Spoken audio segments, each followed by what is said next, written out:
godly kids, hooray!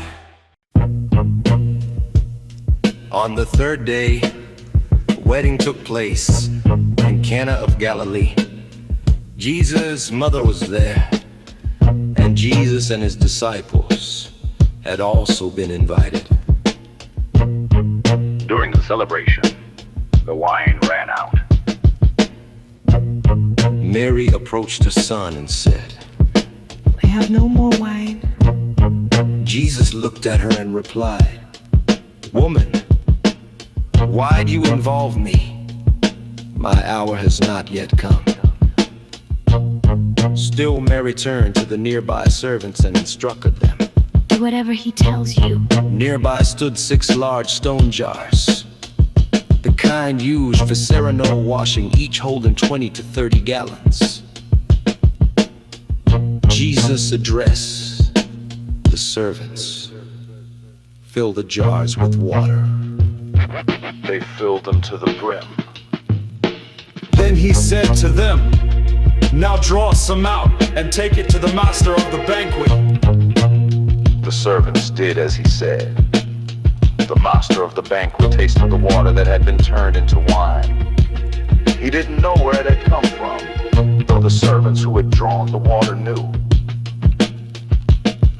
The master called the bridegroom aside and said, Everyone brings out the best wine first, and then the cheaper wine after the guests have had too much to drink.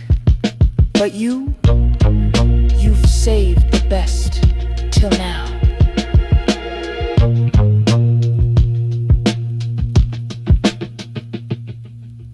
This, the first of Jesus' miraculous signs, took place in Cana of Galilee. Through it, he revealed his glory, and his disciples believed in him.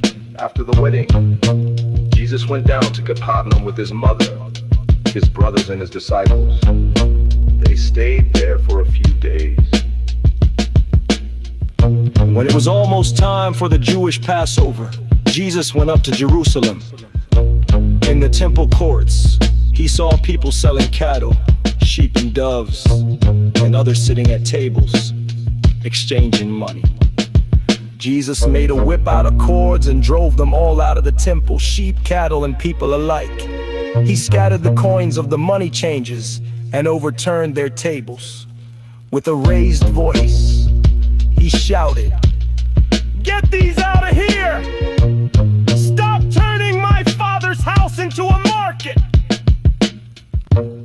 His disciples remembered what was written in Scripture. Men say, Zeal for your house will consume me. Then the Jewish leaders confronted him and demanded, What sign can you show us to prove your authority to do all this? Jesus responded, Destroy this temple, and I will raise it again in 3 days. They replied with confusion, It's taken 46 years to build this temple, and you're gonna raise it in 3 days. But the temple he had spoken of was his body. After he was raised from the dead, his disciples remembered what he had said, and they believed the Scripture and the words Jesus had spoken.